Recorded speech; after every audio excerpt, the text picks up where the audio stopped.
Praise the Lord. ஆண்டவரும் இரட்சகருமாய் இருக்கிற இயேசு கிறிஸ்துவின் நாமத்தில் உங்களை வாழ்த்துகிறேன். இந்த நல்ல காலையில் உங்களோடு வேத வார்த்தையை சந்திப்பதில் நான் மிக்க மகிழ்ச்சியாக இருக்கிறேன். இன்று நான் உங்களோடு பேச விரும்புகிற காரியம், இழந்து போனதை தேடி வந்தவர்.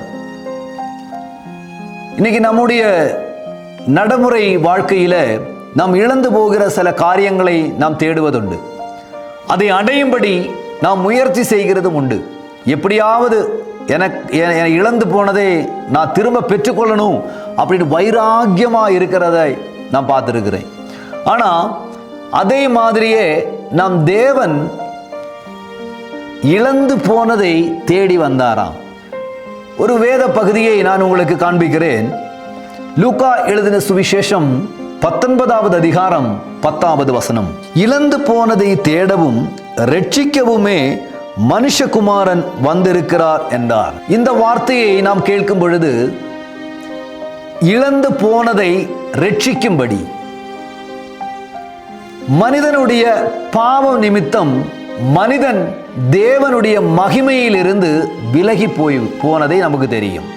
ஆனால் அந்த மனிதனுடைய சுய நினைவினால் இழந்து போன அந்த ரட்சிப்பை மறுபடியும் அந்த மனிதருக்கு கொடுக்கும்படி மனுஷகுமாரன் இந்த பூமியில் வந்தார் என்று இந்த வேத பகுதியில் நான் பார்க்க முடியும்.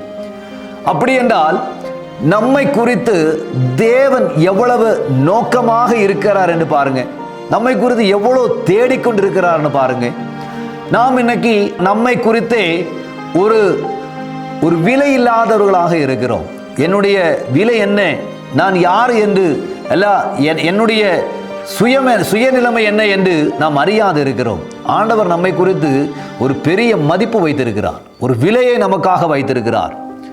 இந்த உலகம் முழுவதும் நீங்கள் பிடித்தெடுத்தாலும் உன்னுடைய ஆத்துமாவை நஷ்டமாக்கினால் உனக்கு என்ன பலன் என்று வேதத்தில் வாசிக்கிறோம். ஆனால் பாருங்க, ஆண்டவர் சொல்கிறார், அதை நஷ்டப்படுத்தி போகாதபடிக்கு இழந்து போனதை தேடி வருகிறாராம். இன்னைக்கு நான் இந்த வேதத்தை வாசிக்கும் போது என்னை அதிகமாக சிந்திக்க வைத்தது. நான் இழந்து போனவனாக இருந்தேன், யாருக்கும் வேண்டாம், இந்த மகிமைக்கு அருகதை இல்லாமல் இருந்தேன், ஒதுக்கப்பட்டிருந்தேன். ஆனால் என் ஆண்டவர் நம்மை தேடி இந்த குழியில் இருந்து என்னை எடுத்து அவர் கிறிஸ்துவாகிற பாறமேல் நம்மை நிறுத்தி வைத்திருக்கிறாராம். ஆம் தேவனுடைய பிள்ளைகளே, இன்று அவ்வளவு நோக்கமா நம்ம மேல இருக்கிற ஆண்டவர் நம்மை மற்றொரு கரங்களில் கொடுத்துருவார் என்று நீங்க நம்புறீங்களா?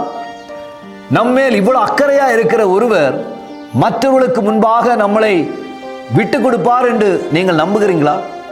ஒருபோதும் இல்லை. நம்மை நேசிக்கிற ஒருவர், நம்மை தெரிந்து கொண்டிருக்கிற ஒருவர், அவர் நம்முடைய ரட்சிக்கும்படியாகவே அவர் நம்மை தேடி நம்ம இடத்தில் வந்திருக்கிறார்.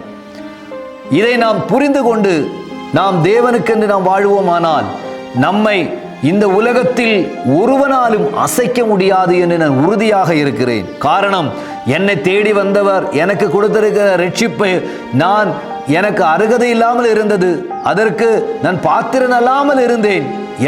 அதுக்காக அவர் என்னை பாத்திரனாக்கி மாற்றி இருக்கிறார்.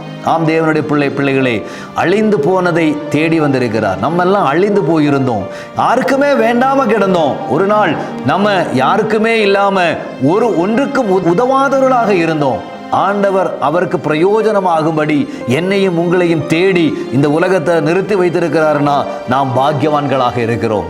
அவரை பார்த்து சொல்லுவோமா, ஆண்டவரே நீங்க என்னை தேடி வந்தது, ஆண்டவரே என்னை ரட்சிக்கும்படிக்கு, ஆண்டவரே இந்த இழந்து போன என்னை, ஆண்டவரே யாருக்கும் வேண்டாத என்னை நீங்க தேடி வந்தது, ஆண்டவரை உம்மோடு சேர்த்து கொள்ளபடிக்கு நீங்க தேடி வந்தீங்கல்ல, அந்த அன்பு பெருசு ஆண்டவரே. எத்தனை பேர் இன்னைக்கு சொல்லுவீங்க? நாம் சொல்லலாம், ஆண்டவர் இன்னைக்கு நம்மை அவர் மாரோடு சேர்த்து கொள்ள அவர் நம்மோடு கூட இருக்கிறார். கண்களை மூடி நாம் ஜெபிக்கலாமா? ஆண்டவர் நம்மோடு இரக்கம் காட்ட வல்லவராக இருக்கிறார். எங்க நல்ல ஆண்டவரே, இந்த நாளிலும் கூட உம்மை நாங்கள் துதிக்கிறோம் ஏசப்பா. உமது பிள்ளைகளாக இருக்கிற நாங்கள் இழந்து போனவர்களாக இருந்தோம், யாருக்கும் உதவாதவர்களாக இருந்தோம், இந்த பரலோகத்திற்கு அந்நியராக இருந்தோம். ஆண்டவரே, நீர் எங்களை பிள்ளையாய் மாற்றி ஆண்டவரே உமது சமூகத்தில் நிறுத்தி வைத்திருக்கிறீரே, உமக்கு நன்றி அப்பா. உமது பிள்ளைகள் துக்கங்களை எல்லாம் சுமந்து, வியாதிகளை எல்லாம் சுமந்து ஆண்டவரே சந்தோஷத்தையும் சமாதானத்தையும் கொடுத்திருக்கிறீரே, உமக்கு நன்றி தகப்பனே. ஆசீர்வதித்து நான் ஜெபிக்கிறேன் இயேசுவின் நாமத்தில் எங்கள் பிதாவே, ஆமென். God bless you. கர்த்தர் உங்களை ஆசீர்வதிப்பார்.